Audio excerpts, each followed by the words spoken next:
Big pass வீட்ல இந்த வாரம் பணப்பெட்டியை கொண்டு போக போறது யாரு? வீட்டுக்குள்ள 6 மெம்பர்ஸ் இருக்காங்க. அதுல பணப்பெட்டி எடுத்துட்டு போறதுக்கான வாய்ப்பு யாருக்கு அதிகமா இருக்கு அப்படின்றது தான் இப்ப நம்ம பார்க்க போறோம். முதல்ல அரோரா. இந்த டிக்கெட் டாஸ்க்குலாம் முன்ன பாத்தீங்கன்னா கண்டிப்பா இந்த பணப்பெட்டியை அரோரா கொண்டு போவாங்க அப்படின்னு தான் நம்மள நிறைய பேர் நினைச்சிட்டு இருந்தோம். ஏன் அப்படின்னா டே 1ல இருந்து எந்த ஒரு சுவாரஸ்யமே இல்லாம விளையாண்ட ஒரு நபர் அப்படின்னு பாத்தீங்கன்னா அது அரோராவா தான் இருக்கும். நிறைய இடங்கள்ல அவங்க பதிவு பண்ணிருப்பாங்க, எனக்கு பணத்துக்காக தான் இந்த ஷோக்கு வந்தேன், இந்த வாரமே நான் வெளியே போனேன்னா கூட கிடைச்ச பணம் இருக்க எனக்கு போதும் அப்படின்னு சொல்லிட்டு நான் சந்தோஷமா வெளியே போயிடுவேன், மற்றபடி எனக்கு வேற எந்த ஒரு ஃபீலிங்ஸும் கிடையாது அப்படின்னு நிறைய இடங்கள்ல பதிவு பண்ணியிருக்காங்க. அது மட்டும் இல்லாம ஃபேமிலி டாஸ்க்ல அவங்க ஃப்ரெண்ட் ரியா வீட்டுக்குள்ள வரும்பொழுது அவங்க கிட்டயும் சொல்லிப்பாங்க, அடுத்த வாரம் பணப்பெட்டி வச்சிருவாங்க, நான் பேசாம பணப்பெட்டி எடுத்துட்டு வெளியே வந்துட்டுமா அப்படின்னு சொல்லி கேட்பாங்க.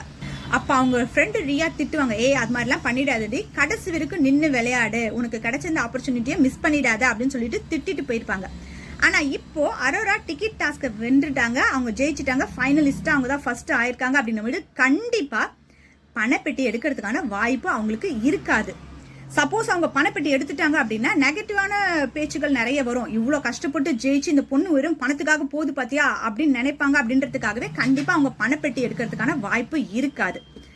அடுத்து 2வது சபரியை பொறுத்த வரைக்கும் கடைசி வரைக்கும் நின்று ஆடணும் அப்படின்னு தான் நினைப்பாரு தவிர்த்து இந்த பணப்பெட்டிக்காக கண்டிப்பா அவர் விளையாட மாட்டாரு. அதனால சபரியும் எடுக்கிறதுக்கான வாய்ப்பு கிடையாது. 3வது திவ்யா வைல்ட் கார்டுல உள்ள வந்திருந்தாலும் இது வரைக்கும் ரொம்ப சூப்பரா தான் விளையாடிட்டு இருக்காங்க, பணப்பெட்டி அவங்களுக்கு தேவைப்படாது. அதனால கண்டிப்பா அவங்க கடைசி வரைக்கும் நின்று விளையாடணும் அப்படின்னு தான் நினைப்பாங்க. அடுத்தது விக்ரமை பொறுத்த வரைக்கும் பாத்தீங்கன்னா இது நாள் வரைக்கும் பணப்பெட்டி வந்துச்சுன்னா நான் எடுத்துட்டு போயிடுவேன் அப்படின்னு சொல்லிட்டு இருந்த ஆள் தான். ஆனா இப்போ ஒரு 2-3 நாளா என்ன சொல்லிட்டு இருக்காரு அப்படின்னா, என்ன இவ்வளவு தூரம் ஓட்டு போட்டு இந்த வீட்டில் இவ்வளோ நாள் தங்க வச்ச மக்களை நான் ஏமாற்ற விரும்பல, நான் கடைசி வரைக்கும் நின்று விளையாட போறேன், நான் பணப்பெட்டி எடுத்துட்டு போக மாட்டேன் அப்படின்ற ஒரு வார்த்தையை சொல்லிட்டு இருக்காரு. இதை நம்பலாமா வேண்டாமா அப்படின்ற மாதிரியும் இருக்கு. ஏன்னா இது மாதிரி இவர் சொல்லும்பொழுது எனக்கு அதாவது பணப்பெட்டி எடுக்க போறேன் அப்படின்னு சொல்லும்பொழுது இன்னொருத்தர் போய் எடுக்கிறதுக்கும் வாய்ப்பு இருக்கு. இப்போ எனக்கு பணப்பெட்டி வேண்டாம் அப்படின்னு சொல்லும்பொழுதும் ஒரு சிலர் கொஞ்சம் அமைதியா இருப்பாங்க, அப்போ பணம் சேர்ந்ததுக்கு அப்புறம் நம்ம எடுத்துட்டு போகலாம் அப்படின்னு நினைக்கிறதுக்கும் வாய்ப்பு இருக்கு. அதனால விக்ரம் இப்போதைய வரைக்கும் நான் எடுத்துட்டு போக மாட்டேன் அப்படின்னு சொல்றாரு. ஆனா விக்ரம் எடுக்கிறதுக்கும் ஒரு வாய்ப்பு இருக்கு. அதனால விக்ரம பணப்பெட்டி எடுக்கிறதுக்கான ஒரு ஆளா நம்ம செலக்ட் பண்ணி வச்சுப்போம். அடுத்தது கானா வினோத் கடைசி வரைக்கும் இருந்து ஆடுவார், அதனால அவர் பணப்பெட்டி எடுக்கிறதுக்கான வாய்ப்பு கிடையாது. 6வது பாத்தீங்கன்னா சாண்ட்ரா 95% பணப்பெட்டி எடுக்கிறதுக்கான வாய்ப்பு அவங்களுக்கு தான் அதிகமாவே இருக்கு. என்ன காரணம் அப்படின்னு பாத்தீங்கன்னா இது வரைக்கும் இந்த வீட்டுல சாண்ட்ரா பண்ண வேலை எல்லாமே அவங்களுக்கு தெரியும். இப்ப ரீஎன்ட்ரி கொடுக்கறவங்க எல்லாம் சாண்ட்ராவை போட்டு எப்படி அடின்னு அடிக்கிறாங்க அப்படின்றத நீங்களும் பாத்துட்டு இருக்கீங்க. அதனால 95% சாண்ட்ரா எடுக்கிறதுக்கான வாய்ப்பு இருக்கு. பிக் பாஸ் வீட்டுக்குள்ள நிறைய கேமரா முன்னாடி விக்ரம் சொல்றாரு, நீங்க என்ன இவ்வளவு நாள் ஓட் போட்டு காப்பாத்தி இவ்வளவு தூரம் கொண்டு வந்திருக்கீங்க, இந்த டைம்ல நான் இந்த பணப்பெட்டி எடுத்துட்டு நான் வெளியே போயிட்டேன்னா நீங்க என் மேல வச்சிருக்க நம்பிக்கையை நான் பாழாக்கின மாதிரி ஆயிடும், அதனால கடைசி வரைக்கும் நின்று நான் ஜெயிப்பேன் அப்படின்னு சொல்றாரு. இது அவர் உண்மையான மனசுல இருந்து வந்தக்கூடிய வார்த்தையாக இருந்தா கண்டிப்பா பணப்பெட்டி எடுக்கிறதுக்கான வாய்ப்பு கிடையாது. ஆனா எனக்கு ஒரு விஷயம் தோணுது, இவர் இப்படி சொல்றதுக்கான இன்னொரு ரீசன் என்னவா இருக்கும் அப்படின்னு நான் நினைக்கிறேன். அப்படின்னா சீசன் 7 வரைக்கும் இந்த பணப்பெட்டி அப்படின்றது எடுக்காம இருந்தா ஒவ்வொரு நாளுமே அந்த பணப்பெட்டியில இருக்கக்கூடிய அந்த பணத்தோட மதிப்பு அதிகமாகிட்டே தான் போகும். போன சீசன்ல தான் இந்த பணப்பெட்டி எடுக்கிறதுக்கு டாஸ்க் மாதிரிலாம் ஒண்ணு வச்சாங்க. அதுவும் இந்த சீசன்ல அந்த பணப்பெட்டியில சேரக்கூடிய அந்த பணம் அப்படின்றது ரொம்ப ரொம்ப கம்மி தான். இப்ப இது வரைக்குமே பாத்தீங்கன்னா ஒரு 5 லட்சம் தான் சேர்ந்துருக்கு. ஓகேங்களா, இது வரைக்கும்லாம் பாத்தீங்கன்னா 13 லட்சம் 19 லட்சம்லாம் பணப்பெட்டியில சேர்ந்தது. இப்போ ஒரு 5 லட்சம் தான் இருக்கு. வெறும் ஒரு 5-6 லட்சத்தை எடுத்துட்டு நமக்கு எதுக்கு வெளியே போறது, அதை விட கடைசி வரைக்கும் நின்று ஜெயிச்சோம் அப்படின்னா மக்களுக்காக விக்ரம் நின்னா அப்படின்னு நம்ம எல்லாரும் நினைக்கிறதுக்கான வாய்ப்பு இருக்கு அப்படின்றதுக்காக கூட அவர் பேசியிருக்கலாம் அப்படின்னு நான் நினைக்கிறேன். நான் யோசிச்சது கரெக்டா இல்லையா அப்படின்றத கமெண்ட்ல சொல்லுங்க. இப்ப விக்ரம் எடுக்கல அப்படின்னா கடைசியா இருக்கக்கூடிய ஒரு ஆள் யார் அப்படின்னா சாண்ட்ரா மட்டும்தான். சாண்ட்ரா எதுக்காக அந்த பணப்பெட்டியை எடுப்பாங்க அப்படின்னு பாத்தீங்கன்னா, சாண்ட்ரா இந்த வீட்டுக்குள்ள வைல்ட் கார்டு என்ட்ரியா வந்ததுக்கு அப்புறமா அந்த வீட்டுக்குள்ள இருக்கக்கூடிய மெம்பர்ஸ் கிட்ட என்னென்னலாம் பண்ணிருக்காங்க, அவங்க இது வரைக்கும் அடிக்காத ஆள் அப்படின்றது யாருமே கிடையாது. நல்லா சிரிச்சு பேசுவாங்க, அவங்கள பத்தியே பின்னாடி போய் குறை சொல்லுவாங்க, அப்படி இருந்த ஆள் இப்ப வீட்டுக்குள்ள 5 பேருக்கு மட்டும்தான் இவங்களோட உண்மையான சுயரூபம் ஓரளவு தெரிஞ்சிருந்தாலும் ஃபுல்லா தெரியாது. ஆனா வீட்டை விட்டு வெளியே போனவங்க எல்லாருமே ஷோவை பார்த்துட்டு திருப்பி வீட்டுக்குள்ள ரீஎன்ட்ரி கொடுக்கும்போது சாண்ட்ராவை தான் வச்சு செய்யறாங்க. ஒவ்வொருத்தரும் சாண்ட்ராவை பத்தி சொல்லும்போது சாண்ட்ராவோட முகம் நல்லா மாறிடுது. ஆஹா, நம்ம பண்ண விஷயம்லாம் இவங்க எல்லாருமே ஈஸியா கண்டுபிடிச்சிட்டாங்க, கண்டிப்பா இந்த வாரம் நம்ம வெளியே போயிடுவோம், வெளியே போறதும் போறோம், சும்மா எதுக்கு போறது, இருக்கக்கூடிய பணத்தை நம்ம எடுத்துட்டு போலாமே அப்படின்னு நினைக்கிறதுக்கான வாய்ப்பு அவங்களுக்கு தான் நிறைய இருக்கு. அதனால அவங்க தான் பணப்பெட்டியை எடுத்துட்டு போவாங்க அப்படின்னு நான் நினைக்கிறேன். நீங்க என்ன நினைக்கிறீங்க அப்படின்றத கமெண்ட்ல சொல்லுங்க.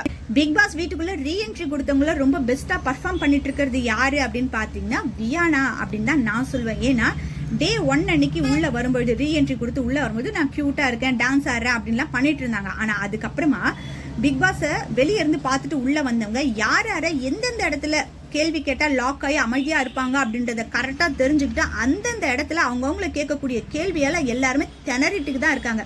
இந்த பொண்ணு இப்ப ஆடக்கூடிய கேமை வீட்டை விட்டு வெளியே போடுறதுக்கு முன்னே இவங்க ஆடி இருந்தாங்க அப்படின்னா கண்டிப்பா இவங்களும் ஒரு ஃபைனலிஸ்டா வந்திருப்பாங்க அப்படின்னு தான் நான் நினைக்கிறேன். இப்பெல்லாம் வியானா எங்க வராங்களோன்னு பார்த்துட்டு வியானாவை கிட்ட தப்பிச்சு போலாம் அப்படின்ற மாதிரி தான் ஒரு சிலர்லாம் இருக்காங்க. அடுத்து ரீஎன்ட்ரி கொடுத்தது திவாகர். இருக்கிறதுல ரொம்ப ஒஸ்டா பர்ஃபார்ம் பண்ணிட்டு இருக்கிறது அவர் தாங்க. ஆல்ரெடி அவர் வீட்டுக்குள்ள இருக்கும்போது எப்ப பார்த்தாலும் சட்டை போடாம ரொம்ப அட்ராசிட்டி பண்ணிட்டு இருப்பாரு. திரும்பவும் வீட்டுக்குள்ள வந்து அதே மாதிரி தான் பண்ணிட்டு இருக்காரு. அது மட்டும் இல்லாம வீட்டுல இருக்கக்கூடிய பெண்கள் கிட்ட வழிஞ்சு பேசிக்கிட்டு இவர் திரும்பி வெளியே போறதுக்குள்ள கண்டிப்பா யார்கிட்டயாவது உத வாங்கிட்டு தான் வெளியே போவாரு அப்படின்னு நான் நினைக்கிறேன். திவாகரை மட்டும் உள்ள விடாம இருந்திருக்கலாம், என்னவோ உள்ள விட்டுருக்காங்க. அவர் கடைசி வரைக்கும் என்ன பண்ணிட்டு போறாரு அப்படின்றத பார்ப்போம். முக்கியமா பிரவீன் காந்தி பத்தி நான் சொல்லணும்னு நினைக்கிறேன். ரீஎன்ட்ரி கொடுத்ததுக்கு அப்புறமா எல்லாருக்கும் மோட்டிவேஷனை தான் பேசிட்டு இருக்காரு. அதுல முக்கியமா கம்ருதீன் வரைஞ்ச ஓவியங்களை எடுத்து கேமரா முன்னாடி காமிச்சு மக்கள் கிட்ட சொல்லியிருக்காரு, இதெல்லாம் வந்து கம்ருதீன் வரைஞ்ச ஓவியங்கள், அதாவது நான் இருக்கும்பொழுது பார்க்கல, இப்போ வந்து பார்க்கும்பொழுது இதெல்லாம் பார்க்கறதுக்கு ரொம்ப அழகா இருக்கு அப்படின்னு சொன்ன அந்த விஷயம் வந்து பாத்தீங்கன்னா ரொம்ப நெகிழ்ச்சியா இருந்தது. ஏன்னா ஒரு ரெட் கார்டு கொடுத்து வெளியே அனுப்பின நபர் மேல எல்லாருக்குமே வந்து பாத்தீங்கன்னா நெகட்டிவ் தாட் தான் நிறைய இருக்கும். ஆனா அவங்களுக்குள்ள இவ்வளவு திறமை இருக்கு அப்படின்னு சொல்லிட்டு இவர் வந்து ரீஎன்ட்ரியில சொல்லும் பொழுது எவ்வளவு நல்லா இருக்கு தெரியுங்களா. ஏன்னா ரீஎன்ட்ரி கொடுத்தவங்க யாருமே கம்ருதீன் பார்வதி பத்தி எதுவுமே பேசல, ஏன்னா அதை பத்தி பேசக்கூடாதுன்னு சொல்லி கூட உள்ள அனுப்பியிருக்கலாம். ஆனா இவர் வந்து அந்த நடந்த சம்பவத்தை பத்தி எதுவும் பேசாம வீட்டை விட்டு வெளியே போன ஒரு மனுஷனுக்கு இவ்வளோ திறமை இருக்கு அப்படின்னு சொல்லிட்டு ஒரு மக்களுக்கு சொல்றாரு. அப்படின்னும் பொழுது உண்மையாலுமே கம்ருதீனுக்கு இவ்வளோ திறமை இருக்கு. அந்த மனுஷன் அதெல்லாம் இங்க விட்டுட்டு தேவையில்லாத விஷயத்துல மாட்டி வெளியே போனாரு அப்படின்ட்டு கம்ருதீன் மேல கண்டிப்பா எல்லாருக்குமே ஒரு நல்ல அபிப்பிராயம் தான் ஏற்பட்டிருக்கும். பிரவீன் காந்தியை இந்த விதத்துல கண்டிப்பா நான் பாராட்டணும் அப்படின்னு தான் நான் நினைக்கிறேன். உங்கள எத்தனை பேருக்கு பிரவீன் காந்தி பண்ண விஷயம் உங்களுக்கு பிடிச்சிருந்தது அப்படின்னு சொல்லுங்க. இந்த ஜெயில வந்து எல்லாரையும் போட்டிருந்தாங்க பாத்தீங்களா, அப்போ கானா வினோத்தை வந்து கம்ருதீன் வரைஞ்சிருப்பாரு ரொம்ப தத்ரூபமா. கானா வினோத்தும் பாராட்டியிருப்பாங்க, நமக்கும் வந்து அந்த வீடியோல காமிச்சிருப்பாங்க. அவ்வளோ நல்லா ஓவியம் வரையக்கூடிய ஒரு நபர் தேவையில்லாம இன்னைக்கு வீட்டை விட்டு வெளியே போனாரு அப்படின்னு நினைக்கும் போது கொஞ்சம் கஷ்டமா தான் இருக்கு இல்லையா.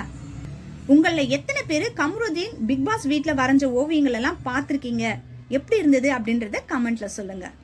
ரீஎன்ட்ரி கொடுத்த பிரவீன் ராஜும் வீட்டுக்குள்ள வரும்பொழுது ஒரு சில வார்த்தைகள்லாம் முதல்ல விட்டுட்டாரு. அதுக்கப்புறமா வீட்டுக்குள்ள இருக்கக்கூடிய நபர்கள் கிட்ட சகஜமா பேசி பழக ஆரம்பிச்சுட்டாரு. அதுக்கடுத்து ரீஎன்ட்ரி கொடுத்த ரம்யா அப்சரா. ரம்யாவை பார்த்த உடனே சாண்ட்ரா போய் கட்டு பிடிச்சிட்டு அப்படியே தேம்பி தேம்பி அழ ஆரம்பிச்சுட்டாங்க.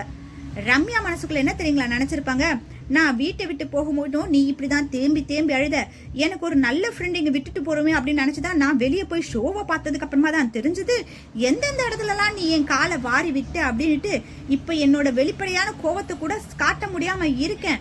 எப்ப எனக்கு வாய்ப்பு கிடைக்குதோ வியானா மாதிரி உன்னை வச்சு செய்யறேன் பாரு அப்படின்னு தான் அவங்க மனசுக்குள்ள நினைச்சிருப்பாங்க. அதுக்கப்புறமா பண டாஸ்க்குக்காக ஒரு சில டாஸ்க் எல்லாம் நடந்தது. 5 லட்சத்துல இருந்து 8 லட்சமா மாற வேண்டிய டாஸ்க சரியா பண்ணதுனால 5 லட்சத்தோட நின்றுட்டு இருக்கு. சாண்ட்ராவும் என்னடா பணப்பெட்டியில பணம் அதிகமா சேரும்னு பார்த்தா 5 லட்சத்தோடவே நிக்குதே, இவளுங்களா நம்மள போட்டு அடிச்சிட்டு இருக்காங்க, நம்ம எப்படி வெளியே போறது அப்படின்னு சொல்லிட்டு யோசனை பண்ணிட்டு இருப்பாங்க.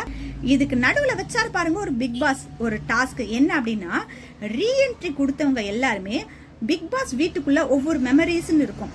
அந்த இடத்துல உங்களுக்கான நடந்த மெமரிஸை எல்லாரு கூடயும் ஷேர் பண்ணுங்க அப்படின்னு சொல்லியிருப்பாரு. அதுல ரம்யா கரெக்டா ஒரு இடத்த கூட்டிட்டு வந்து காட்டுறாங்க. சொல்றாங்க என்ன அப்படின்னா, இந்த இடத்துல பார்வதி கிட்ட சாண்ட்ரா சொல்றாங்க, ரம்யா மாதிரி ஒரு விஷப்பாம்பு இருக்கவே முடியாது அப்படின்னு சொல்லிட்டு. அதை கேட்ட உடனே சாண்ட்ராக்கு என்ன பேசுறது அப்படின்றதே சுத்தமா தெரியல. ஏன்னா இத்தனை நாளா அதான் போன வாரத்துல இருந்தே வந்து பாத்தீங்கன்னா பாவம் அப்படின்னு தான் நம்ம எல்லாரையும் பார்த்துட்டு இருந்தாங்க. ஆனா இப்போ ஒவ்வொருத்தரா வெளியே இருந்து நம்மளோட உண்மையான சுயரூபத்தை வெளிக்கொண்டு வந்துட்டு இருக்காங்களே, இப்ப எல்லாரும் நம்மள போய் தாக்க வந்துருவாங்களோ அப்படின்ற ஒரு யோசனையிலேயே இருக்காங்க சாண்ட்ரா. இதோட விளைவு என்ன ஆச்சு அப்படின்னா, சாண்ட்ராவும் விக்ரமும் அவ்வளோன க்ளோஸான ஃப்ரெண்ட்ஸ் கிடையாது. உள்ள எப்ப பார்த்தாலும் சண்டை போட்டுட்டு இருக்கக்கூடிய ஒரு நபராகத்தான் இருந்தாங்க. விக்ரம வியானா அடிக்கிறாங்க, சாண்ட்ராங்க வரவங்க எல்லாருமே சேர்ந்து அடிக்கிறாங்க. இப்ப 2 எதிரிகளும் ஒன்னா சேர்ந்து பேச ஆரம்பிச்சிட்டாங்க. என்ன தெரியுங்களா, இவங்கெல்லாம் சொல்ற மாதிரியா நம்ம இருக்கோம், நம்ம எவ்வளவு பெரிய அப்பாவி, நம்மள ஏன் இப்படி பேசிட்டு இருக்காங்க அப்படின்னு 2 பேருமே கூட்டு சேர்ந்து பேசிட்டு இருக்காங்க. சாண்ட்ரா பண்ணக்கூடிய ஒவ்வொரு வேலையும் அவங்க தலையில அவங்களே மண்ணை வாரி போட்டுக்கிற மாதிரி தான் இருக்கு. ஏன்னா போன வாரம் வெள்ளிக்கிழமை தான், இன்னும் ஒரு வாரம் கூட இன்னும் கம்ப்ளீட் ஆகல. ஆனா அதுக்கப்புறமா பார்வதியும் கமருதீனும் போனதுக்கு அப்புறமா வந்து பாத்தீங்கன்னா டாஸ்க் விளையாடுறது என்ன, டான்ஸ் ஆடுறது என்ன, இவ்வளோ உடம்பு சரியில்லாதவங்க இப்படிலாம் பண்றாங்க அப்படின்னா அப்போ இது நடிப்பா, அந்த டாஸ்க்ல பண்ணது நடிப்பா அப்படின்னு எல்லாருக்கும் கேள்வி வருதா இல்லையா சொல்லுங்க. எனக்கு பிக் பாஸ் கிட்ட ஒரு கேள்வி கேட்கணும்ட்டு. ஏன்னா ஒரு ஆட்களை செலக்ட் பண்ணி இன்டர்வியூலாம் வச்சுதான் நீங்க உள்ள அனுப்புறீங்க. பேனிக் அட்டாக் வருது, ஒரு சின்ன பேசினா பேனிக் அட்டாக் வருது, அழுதா பேனிக் அட்டாக் வருது, மயக்கம் வச்சு விழுறாங்க அப்படின்னு இவ்வளோ உடம்புல இவ்வளோ ப்ராப்ளம் வச்சிருக்கவங்கள எப்படி நீங்க வீட்டுக்குள்ள சேர்த்தீங்க? ஏன்னா எல்லாருக்கும் எல்லா டெஸ்ட்டும் எடுத்து தானே அனுப்புறீங்க, இவங்களை மட்டும் எப்படி உள்ள சேர்த்தீங்க? அரோராக்கு கானா வினோத்தை முதல்ல இருந்தே சுத்தமா பிடிக்காது. ஏன்னா கானா வினோத் அரோரா பேசக்கூடிய ஒவ்வொரு வார்த்தையும் எதுக்காக பேசுறாங்க, எந்த இடத்துல எடுத்துட்டு வந்து இதை பேசுவாங்க அப்படின்லாம் கரெக்டா ஜட்ஜ் பண்ணக்கூடிய ஒரு நபர். அதனால அரோராவை கண்டாலும் கானா வினோத்துக்காகாது, கானா வினோத்தை கண்டாலும் அரோராக்காகாது. எந்தெந்த இடத்துல டைம் கிடைக்குதோ அந்தந்த இடத்துல அரோரா அவங்களை தாக்கிட்டே தான் இருப்பாங்க. இப்போ கூட சேர்ந்திருக்க அடுத்த நபர் யார் அப்படின்னு பாத்தீங்கன்னா திவாகர் ரீஎன்ட்ரி கொடுக்கும்பொழுது மெய்யழகன் காம்போ அப்படின்னு சொல்லிட்டு உள்ள வந்துட்டு எந்தெந்த இடம்லாம் கிடைக்குதோ அந்தந்த இடத்துலலாம் கானா வினோத்தை போட்டு தாக்கிட்டே தான் இருக்காரு. கானா வினோத்தும் வாய் சும்மா இல்லாம ஒரு சில இடங்கள்ல வாய் விட்டுறாரு. அதாவது திவாகர் பண்றதுனால தான் இவரும் பேசுறாரு. ஆனா பேசும்பொழுது ஒரு சில வார்த்தைகளை விட்டுறாரா, அதை கரெக்டா அரோரா பிடிச்சிட்டு இப்படிலாம் பேசலாமா, இது இவரோட சொந்த வீடா, இங்க இருந்துட்டு இது மாதிரி பேசுறாருன்னு சொல்லிட்டு எல்லாருக்கிட்டுமே கானா வினோத்தை ஒரு நெகட்டிவாவே காமிச்சிட்டு இருக்காங்க அரோரா. அதே மாதிரிதான் சபரிக்கும் கானா வினோத்துக்கும் தேவையில்லாம ஒண்ணுமே இல்லாததுக்கு ஒரு சண்டை ஆரம்பிச்சாங்க. ஆனா அது ஒரு பெரிய சண்டையா கொண்டு போகலாம் அப்படின்ட்டு தான் அரோரா ஸ்டார்ட் பண்ணாங்க. அதை புரிஞ்சுக்கிட்டு கானா வினோத் அந்த இடத்துலயே அதை வந்து தடுத்து விட்டாரு. இருந்தாலும் சபரி அதை கொஞ்சம் பிடிச்சிக்கிட்டு திரும்பவும் சபரி அதை எடுத்து பேசுற மாதிரி தான் இருக்கு. ஆனா அதை அப்படியே கண்டினியூ பண்ணுவாரா என்ன அப்படின்றது தெரியல. இது மாதிரி சின்ன சின்ன விஷயத்துல கானா வினோத் மாட்ட மாட்டாரா அப்படின்னு காத்துட்டு இருக்காங்க அரோரா. இது வரைக்கும் ரீஎன்ட்ரி கொடுத்தவங்க வீட்டில் இருக்கவங்க எல்லாம் எப்படி வச்சு செஞ்சுட்டு இருக்காங்க அப்படின்றத பார்த்துட்டு இருக்கோம். இன்னும் ஒரு சிலர் ரீஎன்ட்ரி கொடுக்கணும். அதுல முக்கியமா பிரஜன் ரீஎன்ட்ரி கொடுக்கும் பொழுது இப்போ வியானா, ரம்யா எல்லாருமே சாண்ட்ராவை போட்டு அடிக்கிறதுக்கு பதிலடியா அவர் என்ன கொடுக்க போறாரு, இல்லைன்னா பொண்டாட்டிய பணப்பெட்டி எடுத்துட்டு வா நம்ம ஓடிடலாம் அப்படின்னு சொல்ல போறாரா அப்படின்றத நம்ம வெயிட் பண்ணி தான் பார்க்கணும். ரெட் கார்டு வாங்கிட்டு போன பார்வதி கமருதீனை விட அதிகமா பேசப்படுறது யாரு அப்படின்னு பாத்தீங்கன்னா நடிப்பறக்கி சாண்ட்ராவை தான். ஏன்னா அவங்க பண்ணது ஃபுல்லாவே நடிப்பு தான். அவங்களால தான் அவங்க 2 பேர் வெளியே போனாங்க. அவங்க மட்டும் அந்த டைம்ல இவ்வளவு விஷயம் பண்ணாம இருந்தா இது கொஞ்சம் சால்வ் ஆகி பேசியிருப்பாங்க. இதுக்கு முழுக்க முழுக்க சாண்ட்ரா தான் காரணம் அப்படின்னு எல்லாரும் சொல்லிட்டு இருக்காங்க. நீங்க அதை பத்தி என்ன நினைக்கிறீங்க அப்படின்றத கமெண்ட்ல சொல்லுங்க.